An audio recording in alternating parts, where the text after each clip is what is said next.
नमस्कार, आपके साथ मैं हूं विद्यानाथ झा। दोपहर की नंबर 1 डिबेट में आपका स्वागत है।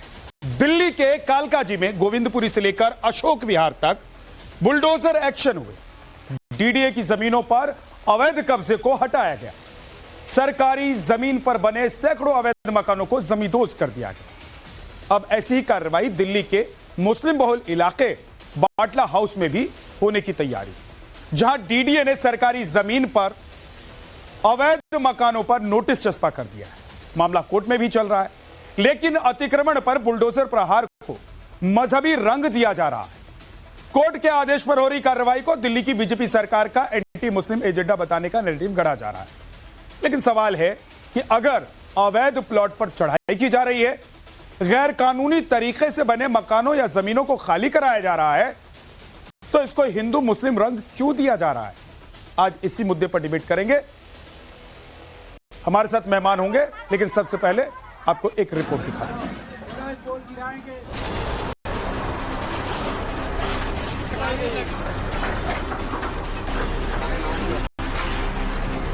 डीडीए के जो वकील हैं वो खुद खड़े होकर के शोर मचाते हैं, तोड़ने की बातें करते हैं। दिल्ली में गरीब लोगों को परेशान करा जा रहा है। आज अचानक से 15 दिन पहले आके डीडीए ने नोटिस लगा दिया, नई जगह खाली करो, ये हमारी है। बिल्कुल पूरी तरह से बटला हाउस को तोड़ना चाहते हैं और इसके पीछे डीडीए और बीजेपी की हुकूमत पूरी तरह से लगी हुई है।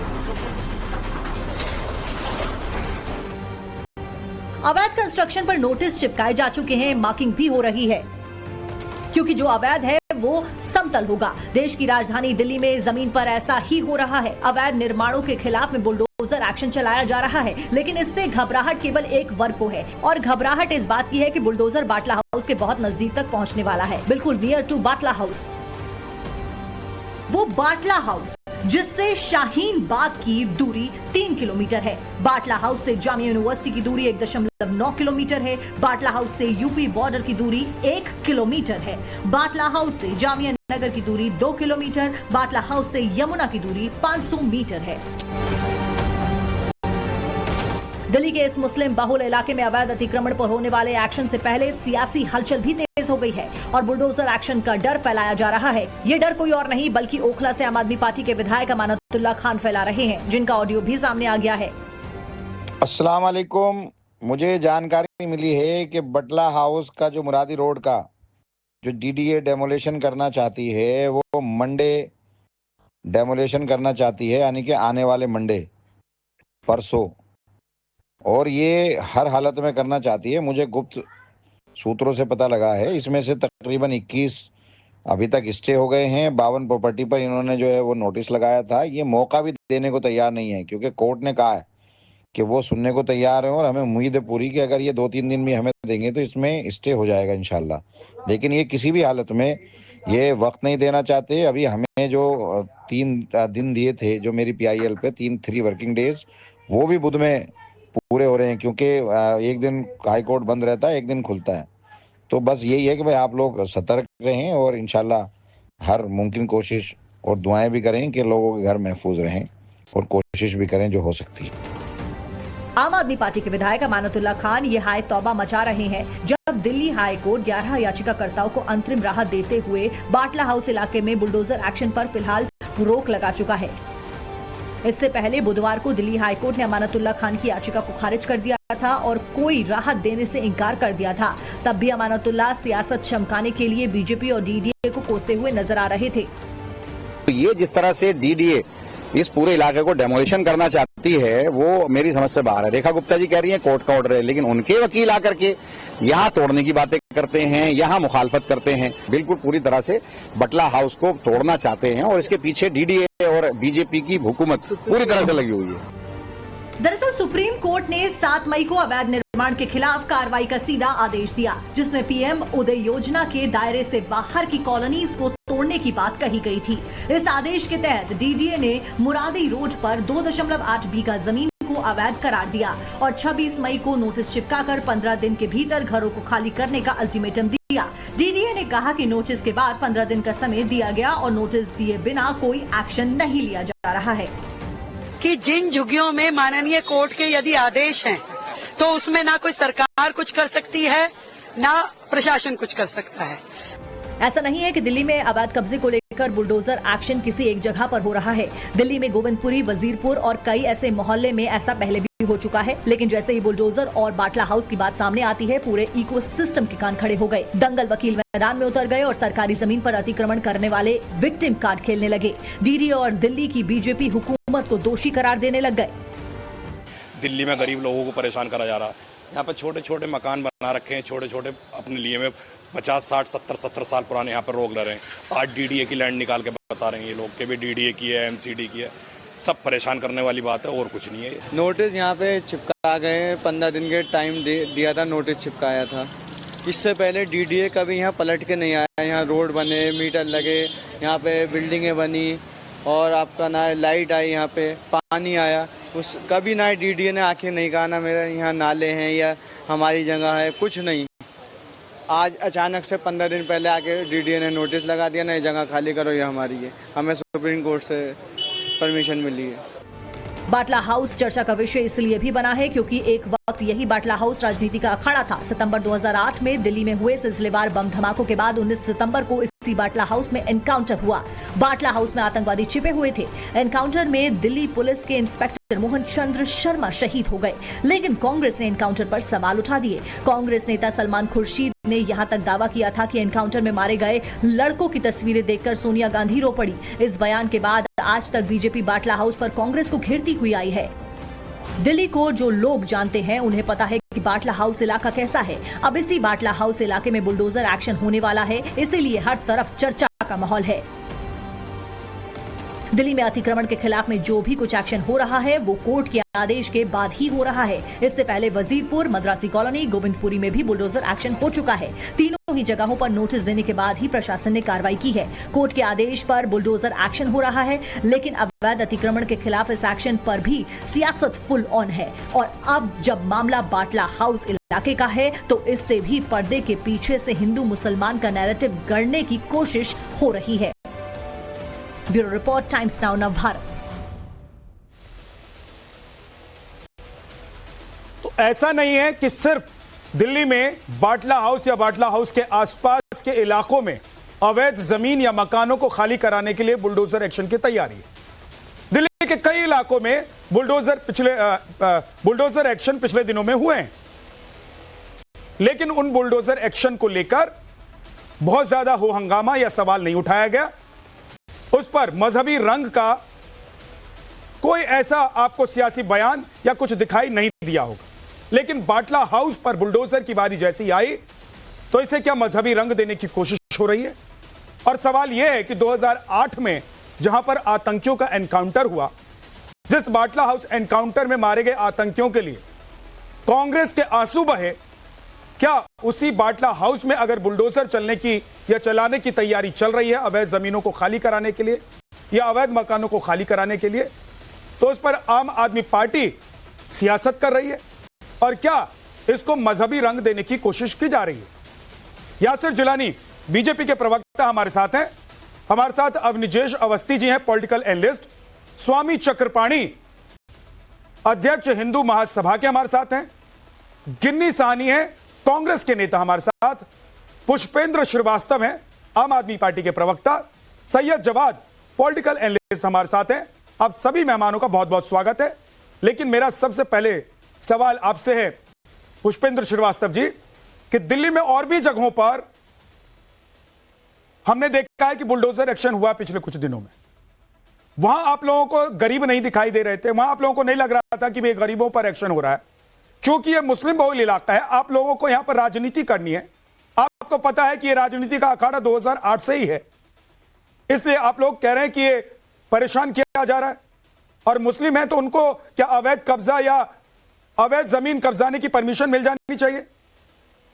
देखिए, ऐसा नहीं है। ये बिल्कुल कहना गलत है कि जहां झुग्गियां तोड़ी गई हम लोगों ने वहां विरोध नहीं किया। हमारे प्रदेश अध्यक्ष सौरभ भारद्वाज जी मद्रासी कैंप गए, हमारे सांसद गए वहां पे, संजय सिंह जी, और वजीरपुर गए।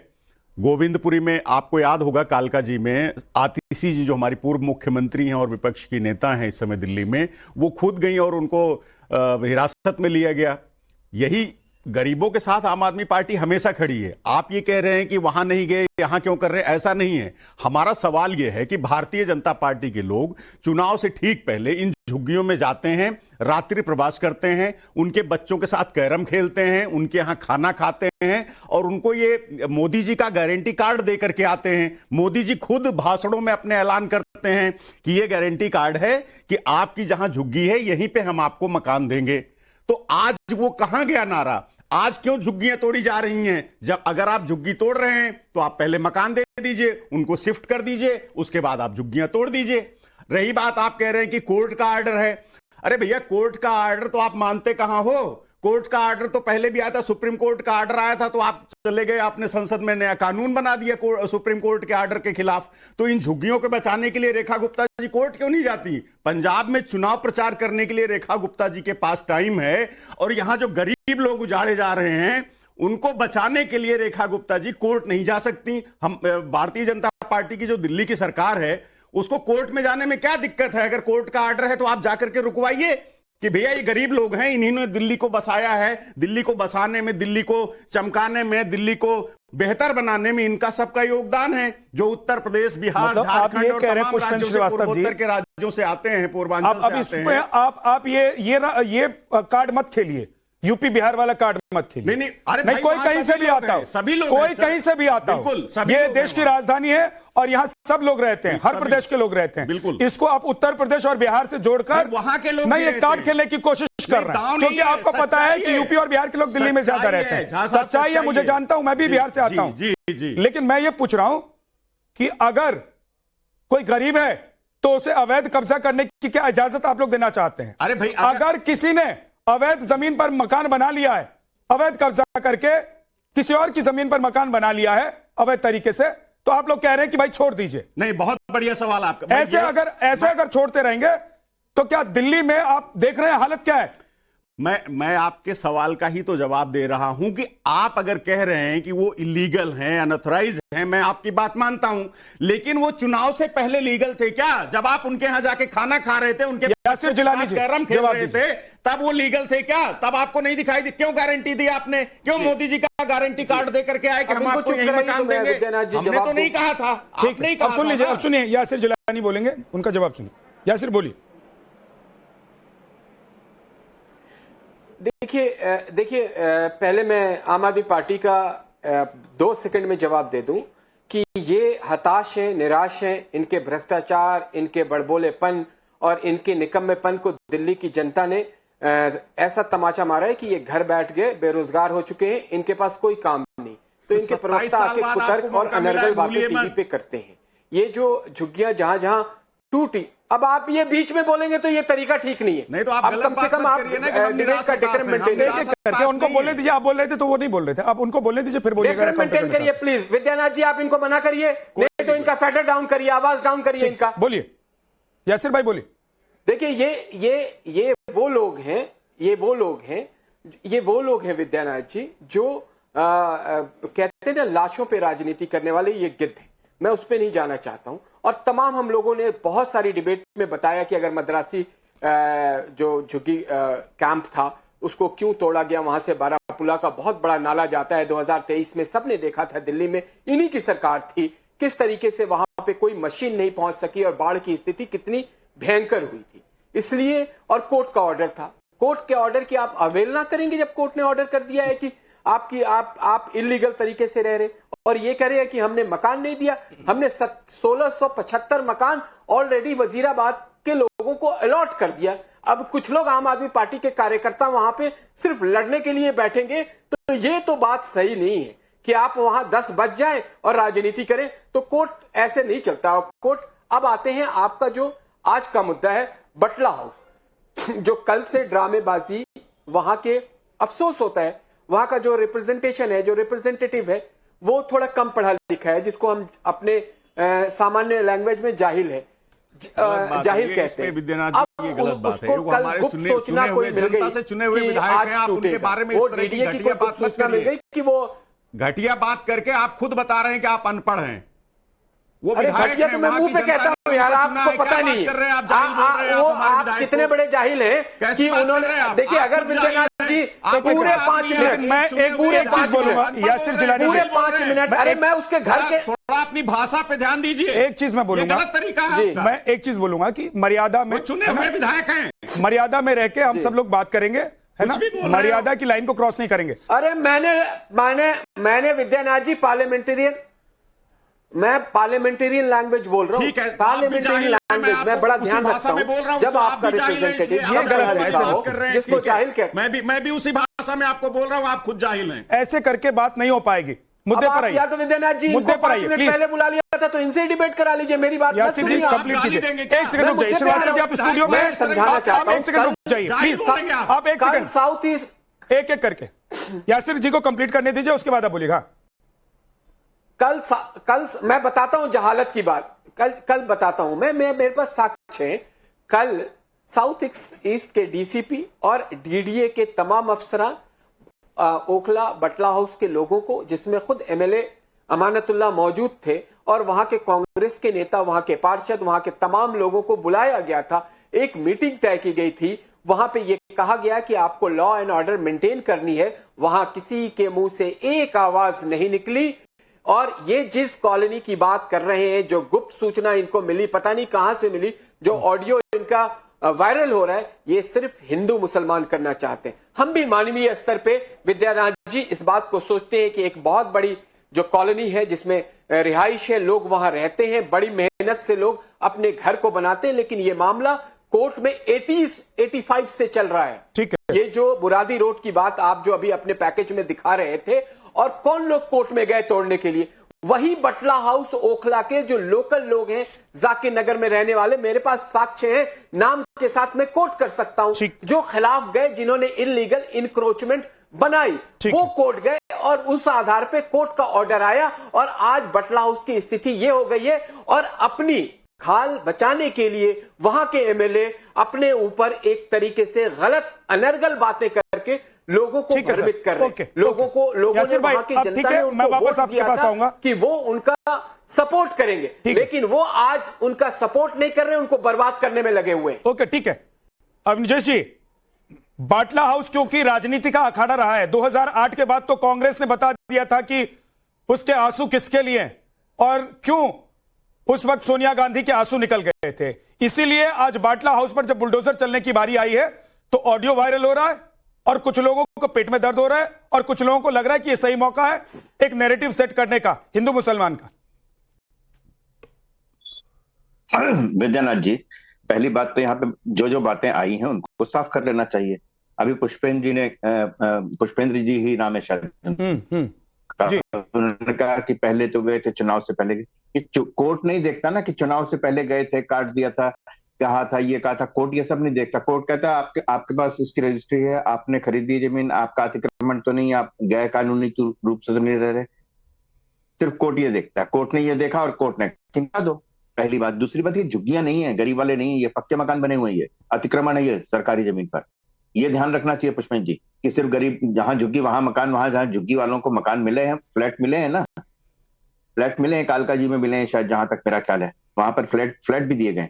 तो इसलिए पहली बात तो ये। दूसरी बात ये कि अगर इसको आप मजहबी रंग दे रहे हैं तो बात बड़ी साफ सी है कि बाकी जगहों पर भी बुलडोजर एक्शन हो रहा है, जहां पर अतिक्रमण हुआ है, जहां पर अनधिकृत रूप से कोई निर्माण हुआ है, झुग्गी है या कोई भी सरकारी जमीन पर अगर कहीं कोई निर्माण किया गया है तो सब जगह चल रहा है। इसलिए इसको सिर्फ इस रूप में देख लेना कि चूंकि ये मजहबी रंग दे करके कि यह मुसलमानों का इलाका है, मुस्लिम बहुल इलाका है, इसलिए यहाँ पर चल रहा है। ये आप हिंदू मुस्लिम करते हैं अपने वोट बैंक की वजह से, कोई और नहीं करता। सबसे बड़ा हिंदू मुस्लिम करने वाले यहाँ का इस समय जो विपक्ष है, आम आदमी पार्टी और कांग्रेस जो है, वो करती है। इसको मुस्लिम रंग देने की कोशिश की जा रही है। अगर वहां पर क्या कुछ हिंदुओं के घर नहीं होंगे क्या? लेकिन अवनिजेश जी ये कह रहे हैं, अवनिजेश जी ये कह रहे हैं, आम आदमी पार्टी के प्रवक्ता पुष्पेंद्र जी कह रहे हैं कि भाई हम तो दूसरी जगह भी गए ना प्रोटेस्ट करने के लिए, तो बाटला हाउस पर अगर हमारे विधायक का ऑडियो वायरल हो रहा है या हम आवाज उठा रहे हैं तो क्या दिक्कत? नहीं, मैं वही कह रहा हूं। ये तो खुद ही विद्यानाथ जी यही मैं सबसे बड़ी बात कह रहा हूं कि दूसरी जगह भी गए ना, दूसरी जगह भी गए, इसका मतलब दूसरी जगह भी बुलडोजर एक्शन हुआ है। तो यहाँ पर अमानतुल्लाह खां अगर ये कहीं या वहां पर ही लोकल ये फैलाया जाए कि क्योंकि मुस्लिम बहुल इलाका है इसलिए तोड़ा जा रहा है, तो आपके मुंह पर ताला लग जाना चाहिए कि नहीं लगना चाहिए? सबसे पहले आपको कहना चाहिए कि नहीं, ये बात सही नहीं बाकी जगह भी तोड़े जा रहे हैं। आप कहो अभी इसी डिबेट में कहो कि ये बात सही नहीं है कि मुस्लिम बहुल होने की वजह से नहीं तो यहाँ पर बुलडोजर एक्शन हो रहा है, बाकी जगह भी एक्शन होगा। बोलिए अभी आप मुझे समय दीजिए। बोलिए। देखिए अवस्थी जी, मेरा कहने का मतलब ये, हम हिंदू मुसलमान वाली बात नहीं कर रहे हैं।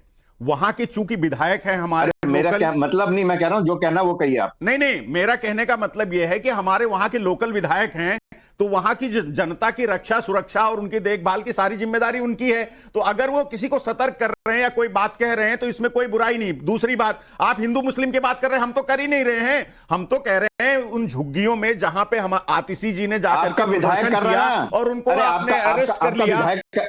कमाल आपका विधायक कर रहा है कि नहीं कर रहा? आप सर सुनिए, तो जहां भी झुग्गियां तोड़ी जा रही हैं, आप कोर्ट की बात कर रहे हैं ना? अरे अवस्थी सुनिए, आप कोर्ट की बात कर रहे हैं सर, सुनिए, यही भारतीय जनता पार्टी की सरकार है। आप कह रहे हैं ना कि कोर्ट नहीं देखता, तो कोर्ट नहीं देखता तो भारतीय जनता पार्टी की सरकार सुप्रीम कोर्ट के ऑर्डर के खिलाफ संसद में कानून बनाई थी कि नहीं बनाई थी? आप बताइए, याद है कि नहीं? आपको याद है जब दिल्ली में, आप ये कह रहे हैं पुष्पेंद्र जी, आप ये कह रहे हैं कि अवैध कब्जे को लेकर, नहीं सर, अवैध कब्जे पर केंद्र सरकार अच्छी है तो आप ये कह रहे हैं कि अवैध कब्जे पर केंद्र सरकार कोर्ट के खिलाफ जाकर एक अध्यादेश लेकर आ जाए। सवाल यह है कि अवैध, आप ये कह रहे हैं कि अवैध कब्जे पर कोर्ट के आदेश के खिलाफ जाकर केंद्र सरकार एक अध्यादेश लेकर आ जाए। मतलब आप लोग अवैध को सपोर्ट कर रहे हैं, मतलब आप लोग इन झुग्गियों को, जिसमें न जाने बांग्लादेशी रहते हैं, रोहिंग्या रहते हैं, कौन रहता है नहीं रहता है, जिसके बारे में कुछ नहीं पता, कहां से आते हैं भाई, कौन लोग आकर अवैध जमीन पर कब्जा करके मकान बनाते हैं? आपकी बात मैं आपकी बात बड़ी करता हूं। अगर वहां पे अवैध लोग हैं, रोहिंग्या हैं या जिनको भी आप अवैध समझते हैं, तो मैं कह रहा हूं अवैध जमीन पर कौन रह रहा है इसकी तस्दीक कौन करेगा? अरे भैया, आपको चुनाव से सरकार सिस्टम और कोर्ट में फैसला लिया, आप जीत गए। अरे भाई कोर्ट करके तो आज वो रोहिंग्या, मैं मान गया कि चुनाव जीत गए हार गए। चुनाव तो पहले आप भी जीत रहे थे, चुनाव तो आप भी जीत रहे थे ना। मैं ये कह रहा हूं भाई अवैध का चुनाव से लेना देना है क्या? मैं पुष्पेंद्र भाई आपसे पूछ रहा हूं, चुनाव का अवैध से लेना देना है? आप ये कह रहे हैं कि आप लोग भी चुनाव जीतते रहे, इसी अवैध कब्जे पर चुनाव जीतते रहे क्या आप लोग? अगर बीजेपी ने अवैध कब्जे पर चुनाव जीता है तो आप भी अवैध कब्जे पर चुनाव जीतते रहे। क्यों आप उनके साथ में जाकर रात बिताई? सर मैं एक चीज पूछना चाह रहा हूं कि आप कह रहे हैं कि बीजेपी ने अवैध कब्जे पर रहने वाले लोगों के बलबूते चुनाव जीता है, तो आप लोग भी वही करके चुनाव जीतते रहे क्या? में प्रवास कर रहे थे तो आपको पता नहीं था कि रोहिंग्या के घर में आप लेटे हुए, उनके घर में खाना खा रहे, उनके बच्चों के साथ कह रहे हम खेल रहे हो? ठीक है, 20 सेकंड पता था कि रोहिंग्या। जैसे आप जवाब देना चाहते हैं 20 सेकंड। चुनाव जीत गए, सरकार में आ गए, तो आप उनको रोहिंग्या बता करके उनको बेघर करने पर लगे हुए हैं। 10 सेकंड। हाँ ठीक है, ठीक। अब आ रहा हूं यासिर भाई, आपके पास भी आ रहा हूं। ये कोर्ट में अमानतुल्लाह खान ने कहा ही होगा ये बात आपके हिसाब से कि कैरम खेल के गए यहाँ पर, कोर्ट ने सुन लिया होगा ये। आप चैनल पे कह रहे हैं, आपने कोर्ट में भी कहा होगा। जहां तक संसद की बात है, संसद ये नहीं कर सकती कि संविधान के मूल भावना के खिलाफ कोई कानून नहीं बन सकता कि सरकारी जमीन जो है उस पर हम बुलडोजर नहीं चलाएंगे, जिसने कब्जा कर लिया। ये कोई कर सकता है? कोई ये बात कह सकता है? आप कह सकते हो यहाँ पे बैठ करके पार्लियामेंट अपनी असेंबली में कहोगे, ये अपनी असेंबली में कहोगे कि सरकारी जमीन पर जिसने कब्जा कर लिया है उसको कब्जा करने दो, आदेश सूट नहीं करते, उसको आप कह सकते हो, उसको आप ये कह सकते हो कि सरकारी जमीन पे जिसने कब्जा कर लिया ये तो माफियागिरी है। आपने 10 दिन के अंदर संसद में कानून ला करके, अरे पहले बात सुनिए, सरकारी जमीन पर आप एक बात बताइए, सरकारी जमीन पर कल को जो कब्जा करेगा वो कहेगा जब बाटला हाउस में सरकारी जमीन पर कब्जा किया था आपने कानून बनाया, मुझे भी बनाने दो। कल के सारे पार्कों पर, अरे सर मैं कह रहा हूँ एक सेकंड रुक जाइए। दिल्ली के जितने सर और दिल्ली के पुष्पेंद्र जी एक सेकंड रुक जाइए, पार्क है, सड़क है, एक सेकंड सर रुक जाइए। सड़क पर मैंने स्वामी चक्रपाणी, मैं यासिर जी आपके पास आ रहा हूँ, लेकिन उससे पहले एक बार स्वामी चक्रपाणी के पास जाना चाहता हूँ। स्वामी चक्रपाणी, क्या आपको लग रहा है क्योंकि बाटला हाउस जहां पर अब बुलडोजर का एक्शन की तैयारी चल रही है, उसका नाम बाटला हाउस है, उसके इर्द गिर्द बुलडोजर एक्शन की तैयारी चल रही है, और बाटला हाउस के नाम पर कौन रोता है, किसके पेट में दर्द होता है और उस पर कौन क्यों राजनीति करता है, यह सबको पता है। इसलिए आज परेशान घूम रहे हैं आम आदमी पार्टी के नेता या विधायक, इसलिए उनका ऑडियो वायरल हो रहा है। परेशान नहीं भाई, अपने क्षेत्र की जनता की जिम्मेदारी। देखिए विद्यानाथ जी, सब जानता है कि बाटला हाउस तो किस प्रकार से कैसे जो बाटला हाउस विवादों में रहा और कैसे तार उसके आतंकियों से जुड़े रहे हैं, सवाल अब इस पे भी नहीं जाते। लेकिन एक बात है कि जिस तरीके से जब उन क्षेत्रों में जहां पे कथित रूप से इस अल्पसंख्यक वर्ग है, अगर अवैध वहां पे कॉलोनी है, अवैध बुचड़खाने है या अवैध मदरसे, अगर वहां पे बात आने लगती है तो बुलडोजर की, तो वो विक्टिम कार्ड खेलने लगते हैं। आप उत्तर प्रदेश में ही देख लीजिए, सबसे ज्यादा अगर किसी के बुलडोजर से घर ढहा गया तो हिंदुओं के ढाए गए, लेकिन आपने कभी नहीं देखेंगे कि विक्टिम कार्ड खेलता है कोई हिंदू। वो हमेशा वैध अवैध की बातों में रहता है। लेकिन यहाँ पे सबसे सॉफ्ट लगता है इनको कि विक्टिम कार्ड खेलो, पूरे देश और दुनिया में बदनाम करो कि देखो जी हमारे ऊपर अन्याय हो रहा है, हम मुस्लिम है इसलिए तोड़ा जा रहा है। तो एक तबका ऐसा है जो जानबूझ करके, जो कट्टरपंथी, वो जानबूझ करके ये राजनीतिक लाभ लेने के लिए ऐसे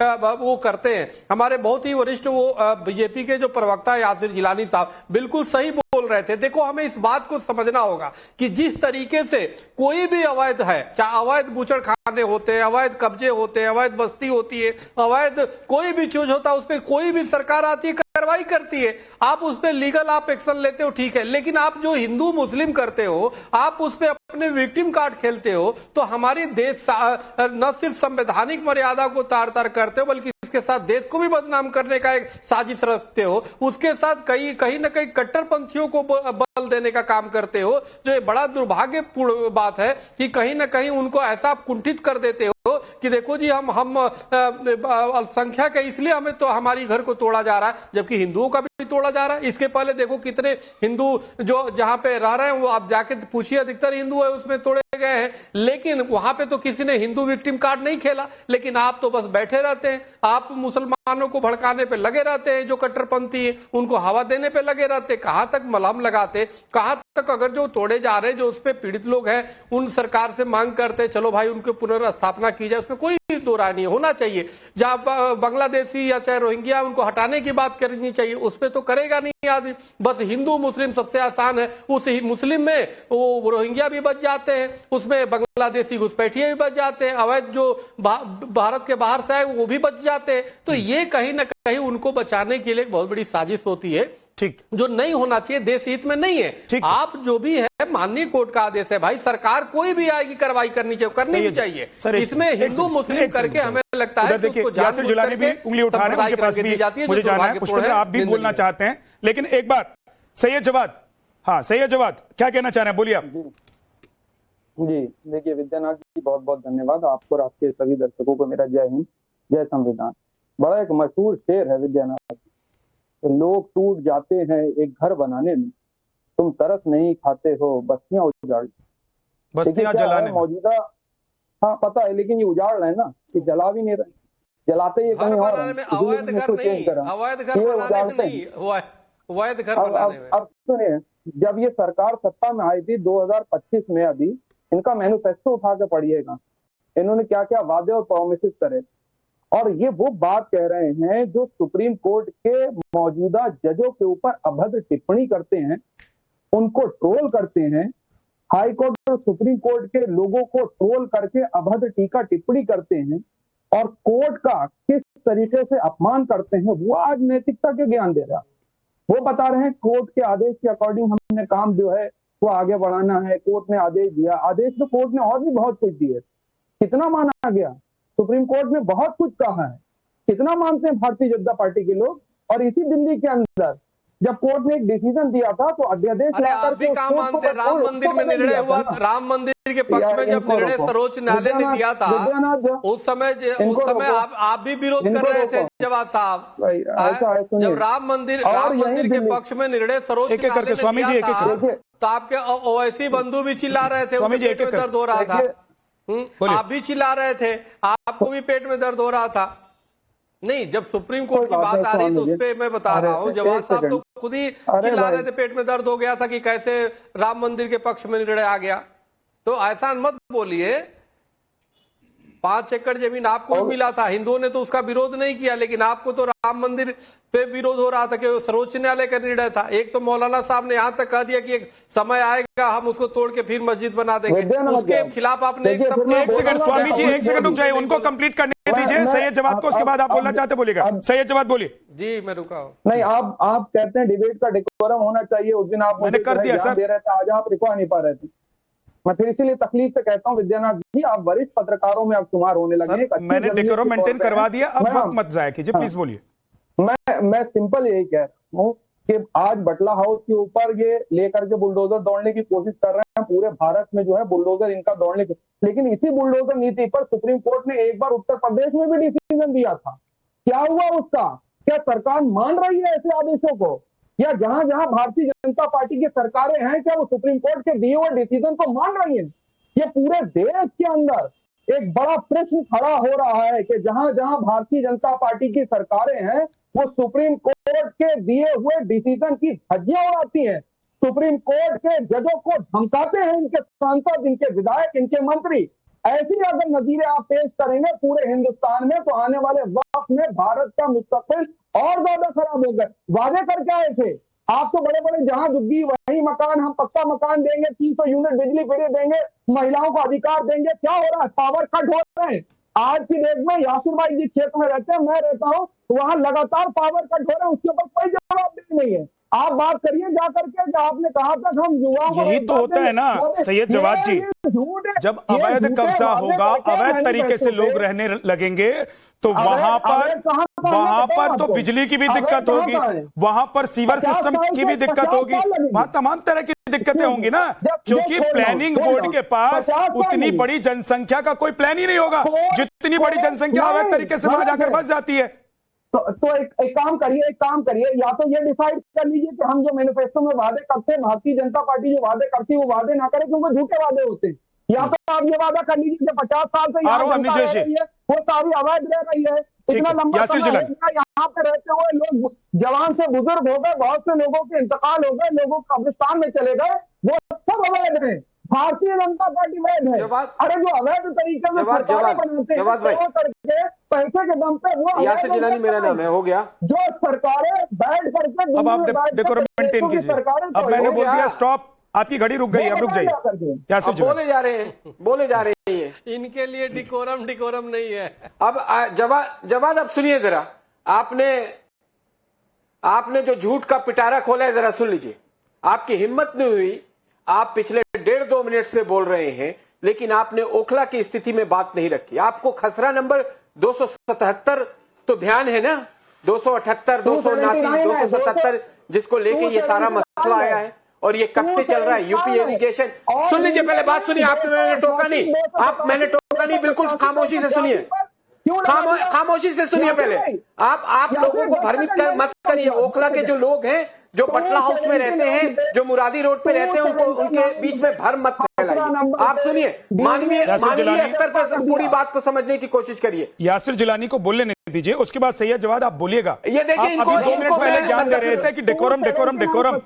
अब आपका डेकोरम आपकी जेब में चला गया क्या सर? रुक जाइए, यासिर जिलानी खुद डेकोरम भूल गए,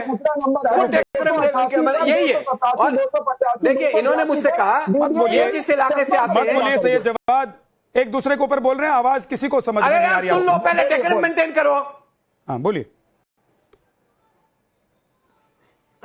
मैंने सिर्फ एक उनसे खसरा नंबर पूछा है और मैंने ये पूछा है यूपी इरिगेशन से कब से मामला चल रहा है।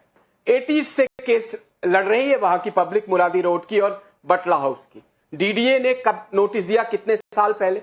वहां के एमएलए को मैंने कम पढ़ा लिखा इसलिए कहा कि कोर्ट ने कहा कि आप इंडिविजुअल पिटीशन दाखिल करिए, रहम की बात इंडिविजुअल आके करिए। आप कौन होते हैं, आपके कहां खड़े हैं? एमएलए को ये कोर्ट ने एक तरीके से तमाचा मारा है। अभी 3 दिन पहले कोर्ट में एमएलए वहां के गए थे, उनका कोई लेना देना नहीं, सिर्फ राजनीति कर रहे हैं, क्योंकि वहां की जनता एमएलए से बहुत नाराज है। उन्होंने कुछ भी नहीं किया है, तुक्के पे वो चुनाव जीत गए हैं और उस जीत के बाद उन्होंने पूरे बटला हाउस, ओखला की जिंदगी को नरक बना दिया है। ये जवाब जानते हैं लेकिन बोलेंगे नहीं, ये भी वहीं रहते हैं। हालत खराब है, गलियों में बदबू आती है चलने में बटला हाउस के। और हम लोग कोर्ट जब मानवीय स्तर की बात कर रहा है कि आप इंडिविजुअल आइए, तो आप क्यों गए थे? एक सेकंड, आप मैं डीसीपी के मीटिंग में एक आपने बार क्यों नहीं खोला? और वो गुप्त सूचना आपको कहां से मिली कि कल से बाटला हाउस टूटने जा रहा है? ये जनता वहां की पूछ रही है।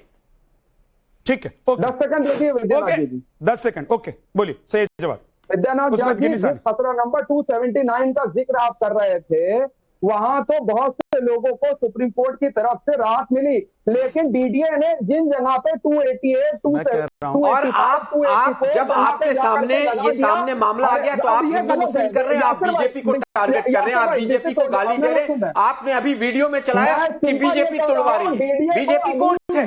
नहीं, जवाद भाई, बीजेपी कोर्ट है। आप इंसानियत के नजरिए से देखिए जवाद साहब, आप भी उस इलाके में रहते हैं। आपने अभी एक शेर पढ़ा कि बड़ी मेहनत से घर बनते हैं, तो अगर बड़ी मेहनत से घर बनते हैं तो आपका रिप्रेजेंटेशन, जो आपका रिप्रेजेंटेटिव है, रिप्रेजेंटेशन ऐसा होना चाहिए जो आपको फंसा दे। आपने वादे क्यों करे अपने? सालों से रह रहे, मैं जानता हूँ 40 साल से, लेकिन 40 साल से आप दोनों लोग रुक जाइए, 40 साल से अब दोनों रुक जाइए, यासिर जिलानी जी और सैयद जवाद, अब दोनों रुक जाइए। गिन्नी सानी पे वो 40 साल से मामला चल रहा है, कहाँ था एमएलए तब? एक सेकंड, अब रुकिएगा यासिर भाई, तब कहाँ थे एमएलए? तब आप क्यों गिन्नी नहीं आए सानी बीच में वो पूछने के लिए? अवैध, जब वो लोग अवैध देश के किसी भी कोने में, मोटा भ्रष्टाचार में, एक सेकंड सर रुकिएगा, 11 सालों में यासिर जी एक सेकंड रुकिएगा, तो कहाँ थे आप? यासिर जी रुकिएगा। गिन्नी सानी, देश के किसी भी कोने में, देश के किसी भी हिस्से में अगर अवैध तरीके से किसी ने किसी की जमीन को कब्जा कर लिया है और सरकारी जमीन को कब्जा कर लिया है, वहां पर बस्तियां बसाई जा रही हैं, वहां पर लोग मकान बनाकर रह रहे हैं, तो क्या सरकार को उनको रोक देना चाहिए एक्शन को, या सरकार को यह देखते हुए कि वो हिंदू आबादी है और मुस्लिम आबादी है, यह तय करना चाहिए कि वहां बुलडोजर चलेगा कि नहीं चलेगा? देखिए विद्यानाथ जी, जब से दिल्ली में बीजेपी की सरकार आई है, हम तो ये कह ही नहीं रहे कि ये हिंदू या मुसलमान देख करके बुलडोजर चला रहे हैं। इनका जहां दिल चल रहा है वहां बुलडोजर चला रहे हैं। अभी आप एक बात कर रहे हैं कि वैध और अवैध की बात कर रहे हैं। मेरे 3 सवाल हैं, आप उसको सुनिएगा और उन सवालों के जवाब हम चाहते हैं भारतीय जनता पार्टी से। कि जब कोई मकान बनाया जाता है, आप कहते हो वो अवैध है, अगर वो अवैध है तो वहां पे बिजली का मीटर क्यों है? अगर वो अवैध है तो वहां पे पानी की पाइपलाइन और पानी का कनेक्शन क्यों है? क्या पानी सरकारी नहीं है? क्या बिजली सरकारी नहीं है? अगर वो अवैध है तो वहां सीवर का कनेक्शन क्यों है? अगर वो अवैध है तो उन प्रॉपर्टियों के कागज क्यों हैं? आप ये बात बताइए। मकानों के कागज हैं, वहां पर रजिस्ट्रियां हो रखी है कितने मकानों की, उनको तोड़ दिया जाता है। रजिस्ट्री वजह मकानों से पानी के बिल आ रहे हैं लोगों के, सरकारी उनका एक ऐसा एड्रेस है जो उनके दस्तावेजों में कहीं ना कहीं चढ़ा हुआ है। तो ये सारे दस्तावेज बनाने वाले बंदों के खिलाफ भी एक्शन लीजिए। अगर बीजेपी कहती है तो जिन्होंने उस एड्रेस पर वोटर कार्ड बनाया और जिनके वोट डले हैं उनके वोट भंग किए जाएं, जिन्होंने वहां पर अपना पैन कार्ड बनाया, जिन्होंने अपना बैंक अकाउंट खोला, उन सारे बंदों को, बैंक वालों को पकड़ कर थाने में डाला जाए कि आपने किस आधार पे खोल दिया। मकान तो अवैध था, मतलब आपके हिसाब से अवैध मकान पे बैंक अकाउंट खुल जाएगा, अवैध मकान पे दस्तावेज बन जाएंगे, अवैध मकान पे रजिस्ट्रियां हो जाएंगी, अवैध जमीनों पे मीटर लग जाएंगे। तो ये हमारे देश का सिस्टम है क्या? क्या ये हमारे देश की एक विचारधारा है कि जहां पे कोई आदमी किसी कब्जा करेगा और सब कुछ बनवा लेगा? सरकार सोचती है क्या? जवाब ले लीजिए, जवाब ले लीजिए, जवाब ले लीजिए। गिन्नी भाई ने बड़ा अच्छा सवाल किया, विद्यानाथ जी ने यासिर जी आपको जवाब देना चाहते हैं, लेकिन मैं तो एक बात कह रहा हूं, गिन्नी भाई, मैं तो एक बात कह रहा हूं, गिन्नी जी सुनिए, गिन्नी सानी, मैं आपको एक बात कह रहा हूं, ठीक बात आप कह रहे हैं कि अवैध जमीन पर अगर कोई घर बना ले रहा है, वहां पर मीटर लगा दे रहा है, वहां वाटर सप्लाई हो जा रही है, तो सरकार तो दिल्ली में आपकी और आम आदमी पार्टी की अब तक रही है ना सर? मुझे बता दीजिए। ठीक है सर, मैं मान गया, आज की जो सरकार आई है उसको भी करना चाहिए, लेकिन मैं ये कह रहा हूं दिल्ली में आम आदमी पार्टी और कांग्रेस की सरकार रही है सालों से, तो क्या ये मान लिया जाए कि आप लोगों ने जानबूझकर अवैध जमीनों पर लोगों को बसने दिया ताकि आपका वोट बैंक बढ़ता रहे? आप लोगों ने जानबूझकर वहां पर मीटर लगवाए, आप लोगों ने वाटर सप्लाई दिया वहां पर। कांग्रेस ने पानी डिपार्टमेंट के अफसर हो या फिर बिजली डिपार्टमेंट के अफसर हो, सब पे दबाव बनाकर ये कनेक्शन करवा दिया। आप ये कहना चाहते हो? बोलो। नहीं, मैं आपसे पूछ रहा हूं कि सरकार आपकी थी, आम आदमी पार्टी की थी, जुम्मा 8 दिन हुए हैं बीजेपी की सरकार को आए हुए हैं, और मैं ये कह रहा हूं कि अगर बीजेपी की सरकार आई है तो ऐसे अधिकारियों और ऐसे भ्रष्टाचारियों को नाप देना चाहिए। और दिल्ली में अवैध जमीन को खाली करा लेना चाहिए। अवैध तरीके से रह रहे लोगों को या तो पुनर्वास की व्यवस्था करनी चाहिए, और अगर वो हमारे देश का नहीं है तो उनको धक्के देकर बाहर निकाल देना चाहिए। लेकिन मैं ये पूछ रहा हूं कि ये अवैध लोगों को कौन बसा रहा था? क्या कांग्रेस बसा रही थी या आम आदमी पार्टी बसा रही थी? क्योंकि उनको वोट बैंक का फायदा हो रहा था। उनको दिख रहा था कि नए वोटर आईडी कार्ड बनेंगे और वो वोटर आईडी कार्ड हमारे पक्ष में होंगे। मुझे मौका दीजिए, मैं जवाब क्या आप ये कहते हैं कि कांग्रेस की सरकार जो है मैं आपके सवाल का जवाब देता हूं विद्यानाथ जी, मुझे समय दीजिए। एक सेकंड रुक जाइए, एक बार यासिर बोलना चाहते हैं, यासिर बोल रहे हैं, उसके बाद आप बोलिएगा। आ रहा हूं अनुजेश जी आपके पास। विद्यानाथ जी, यासिर जी बोलिए। विद्यानाथ जी शब्दशः आपकी बातों को रिपीट करता हूं। 27 साल से यहां पे कांग्रेस और आम आदमी पार्टी की सरकार रही है, जिन्होंने दिल्ली को भ्रष्टाचार का हिंदुस्तान का सबसे बड़ा अड्डा बनाया। कोई ऐसा डिपार्टमेंट नहीं था। हमने देखा है कि दिल्ली के मुख्यमंत्री, उप मुख्यमंत्री, मंत्री जो आम आदमी पार्टी के थे, भ्रष्टाचार के कारण जेलों में गए और अभी भी उनके ऊपर केसेस चल रहे हैं। तमाम एजेंसी छानबीन कर रही है। अभी गिन्नी भाई ने बहुत अच्छा सवाल किया कि आखिर ये वोट बैंक जो तुष्टीकरण की राजनीति का प्रकाश था, जो केंद्र बिंदु इन लोगों ने मुसलमान बनाया, उनको उनकी वजह से आपने दिल्ली को बर्बाद कर दिया। भ्रष्टाचार ने इतना बड़ा कर दिया कि आप अंधे हो गए थे, आपको दिखाई नहीं दे रहा था, आपको वोट चाहिए था।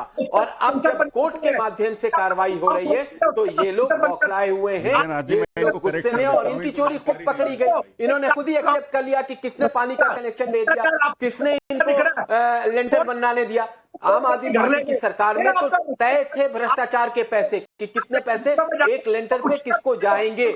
इसीलिए इनके पेट में दर्द हो रहा है और इनके एमएलए जो इस तरह की कुतर्क बयानबाजी कर रहे हैं वो इसलिए कर रहे हैं कि वहां की जनता नाराज। सर एक सेकंड, मैं बिल्कुल आप क्लियर कीजिएगा, लेकिन एक सेकंड रुक जाइए। और अनुजेश जी भी कुछ ऐड ऑन करना चाहते हैं, मुझे लग रहा है आप एक साथ जवाब दे पाएंगे।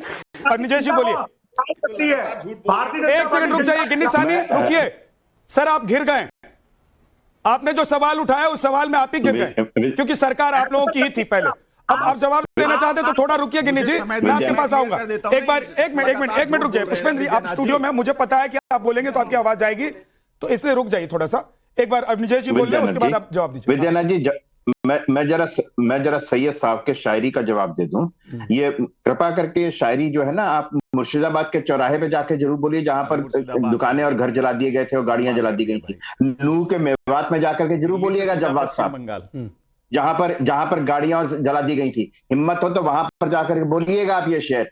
नंबर 1 बात। नंबर 2 बात यह है कि सुप्रीम कोर्ट ने जब कहा कि बुलडोजर एक्शन नहीं होगा, और साथ में ये भी कहा कि जो अवैध अतिक्रमण पर बुलडोजर पर कोई स्टे नहीं है। आप सरकारी जमीन पर मकान बनाओगे और उसके बाद कहोगे कि सुप्रीम कोर्ट आपको ये कह देगी कि नहीं इसमें बुलडोजर नहीं चलेगा। जवाब साहब पहली बात। दूसरी बात विद्यानाथ जी, बड़ी साफ सी बात है कि सरकार जो भी है, बिजली का, पानी का कनेक्शन जिसने दिया है, जिन सरकारों ने दिया है, उन सरकारों उन अफसरों के बारे में भी ये बातचीत होनी चाहिए। किस सरकार ने यहाँ पे बसने दिया, क्यों बसने दिया, उन पर भी बातचीत होनी चाहिए। ठीक है सर, ओके। एक मिनट, वो सैयद जवाद को, क्योंकि उन्होंने सवाल पूछ लिया। एक सेकंड मैं आ रहा हूं आपके पास सर। सैयद जवाद देखिए, अब देखिए क्या है, कोई बात नहीं, आपको मैं वक्त दूंगा, आप चिंता मत कीजिए। अवस्थी जी को अब हमारी शेर शायरी से तकलीफ होने लगी। शेर शायरी तो आदरणीय प्रधानमंत्री जी भी बहुत अच्छी करते हैं भाई, अब आपको उनसे भी तकलीफ हो जाएगी, मैं कह नहीं सकता। दूसरी बात कह दूं, जहां तक ताल्लुक है बुलडोजर नीति थी, भारतीय जनता पार्टी ने एक मुख्यमंत्री को, खास तौर पे उत्तर प्रदेश के मुख्यमंत्री का नाम बदल करके बुलडोजर बाबा रख दिया। वहां आपत्ति नहीं होगी, उनका नाम ही बदल दिया कि बुलडोजर बाबा के नाम से जाने दें। जब सुप्रीम कोर्ट ने एक डिसीजन दिया उत्तर प्रदेश के ऊपर, वहां नहीं माना। यहाँ के मसले के ऊपर खास तौर पे जहां का जिक्र जो है यासिर भाई कर रहे हैं, 279 खसरा नंबर के ऊपर, डीडीए ने ऐसी जगह जाकर के नोटिस लगाए हैं। आप भी जिस शायरी का, आप भी जिस सैयद जवाद जी, आप जिस शायरी का जिक्र अवैध मकानों के लिए कर रहे हैं, शायर ने उस शायरी को इन मकानों के लिए नहीं लिखा था सर। उन्होंने लिखा था उन लोगों के लिए जिन्होंने अपने जीवन भर की कमाई को अपने मकान में लगाकर एक घर बनाया था। वो घर अगर गिरता है और जलता है तो सर उसके लिए लिखा था, आपने भी शायरी का गलत इस्तेमाल कर लिया है। तो अगर आप तार्किक होकर कोई जवाब दे रहे हैं सर, तो आपको भी याद रखना चाहिए कि आप कौन सी शायरी कहां इस्तेमाल करना चाहते हैं। विद्यानाथ झा जी 1 सेकंड 10 सेकंड दे दिए। ऐसे में अगर मुझे कोई आपकी शायरी से आपत्ति नहीं है, लेकिन ये शायरी आप मुर्शिदाबाद भी जाके करो। 287 पर भी जाकर के लगा दिए थे। क्यों करा डीडीए ने ऐसा? ओके, रुक जाइए। अगर आप जिस खतरा नंबर पे गए थे वहीं लगाते जाकर। अरे आप खसरा नंबर के चक्कर में पड़े। यहां पर कोर्ट ने कह दिया कि सारे अवैध कब्जों को हटा दो और डीडीए एक्शन ले रहा है। तो भाई जिसकी जमीन है वो वापस ले रहा है, और जो अवैध तरीके से रह रहा है उसको हटना भी पड़ेगा। अगर वो भारतीय है तो उसके लिए पुनर्वास की व्यवस्था होगी, और अगर बाहर के हैं तो उन्हें धक्के देकर बाहर निकाल दिया जाएगा। अब आप लोगों को दिक्कत अगर इस बात की है कि आपका वोट बैंक छिटक रहा है, तो सर आपका पेट में दर्द होगा, आप लोग रोते रहिए। आपके आंसू पुछवाने के लिए आपको कोर्ट जाना चाहिए। बोलिए। नहीं, कोर्ट जाते रहते हैं, कोर्ट जाना हमारी बिल्कुल चले जाइए सर, वहीं पर आपके आंसू पूछेंगे। अगर आप लोगों को अवैध जमीन पर जो बने हुए मकान है या जमीन पर कब्जा किया गया है, उन लोगों के प्रति रहमी आप दिखा रहे हैं, आप लोगों को लग रहा है कि आप उन लोगों के लिए खड़े होंगे, तो कोर्ट के पास जाइए, आपके आंसू वहीं पूछेंगे सर। देखिए, बोलिए पुष्पेंद्र जी।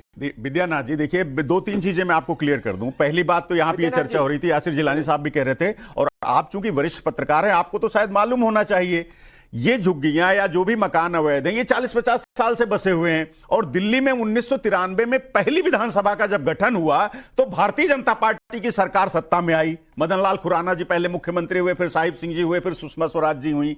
तो ऐसा नहीं है कि आम आदमी पार्टी और कांग्रेस की सरकार थी, सबसे पहली सरकार भारतीय जनता पार्टी की थी 1993 में से हम लगातार देखते आ रहे हैं। दूसरी बात, ये जो सारी कवायद झुग्गियां तोड़ने की और ये सारी चीजें जो हो रही हैं वो इसलिए हो रही हैं क्योंकि दिल्ली की भाजपा सरकार हर मोर्चे पे फेल हो रही है। वो पानी नहीं दे पा रही है, लोग प्यासे मर रहे हैं। 8 दिन नहीं हुआ इस सरकार को आए हुए। वही तो मैं कह रहा हूं। आप मुझे कोई दिक्कत नहीं है, अब मेरी बात तो सर वक्त नहीं है, आप सुनिए सर, मुझे कोई दिक्कत नहीं। मैंने आपको सबसे ज्यादा वक्त दिया पुष्पेंद्र जी, आप विक्टिम कार्ड मत खेलिए जब चुप रहते हैं। शो का कार्यक्रम खत्म हो रहा है, क्योंकि अब बात नहीं है। नहीं पुष्पेंद्र भाई, अब वक्त हो गया है। चोर दरवाजे से शिक्षा माफिया को बढ़ावा देने के लिए 10 सेकंड का मुझे वक्त दे दीजिए। शो का खत्म होने से पहले मैं पानी दे नहीं पा रही है इस समय, कॉलोनियों में घरों में पानी नहीं है बिल्कुल। उन सबसे यासिर भाई 10 सेकंड से ज्यादा नहीं, हमने 10 सेकंड से ज्यादा नहीं स्थापित कर दिया दिल्ली के अंदर, इसलिए आप बेचैन हैं।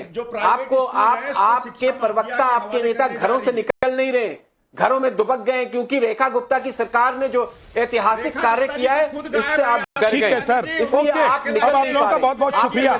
सवाल यह है कि किसी भी जमाने में या किसी भी दशक में अगर अवैध तरीके से लोग दिल्ली में बस गए, आकर अवैध जमीनों पर अवैध कब्जा कर लिया है, तो जो सरकार थी या जो सरकार चली गई, उन सरकारों को एक्शन लेना चाहिए था। अगर अब नई